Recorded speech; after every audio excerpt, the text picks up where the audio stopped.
تكريجا مركي لا ويراي سيدا لا سocodaan waxa isugu tagay Eritrea iyo Ethiopia isugu tagay iyo Amxaarada Ethiopia ogaada ciidanka qarankana waa jira gobol walbana wuxuu leeyahay ciidan la yiraahdo waxa anaga liyu la yiraahdo booliiska dhinaceena macnaheedu special force qolo walba leedahay oo deegaankeeda ah marka maleeshiyaadkii Amxaarada gobolka Amxaarada iyo Tigreega iyo waxa isugu tagay iyo Eritrea iyo dawladda Ethiopia ciidankeeda waxa isugu tageen Tigreega hadda Eritrea Ethiopia isku ma fiicna oo afwarkii way kala boodeen Abiy Ahmed hadda Tigreega wuxuu leeyahay dagaal ay ula qaada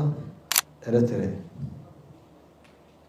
wuxuu kaloo ka rabaa Tigreega inay dagaal kula qaadaan Amxaarada oo hadda gacanta ka baxday ka dhacday Abiy kuna tuhunsan inuu yahay inuu khiyaanay waxay u dagaalamayeen oo ah in laga takhaluso Tigreega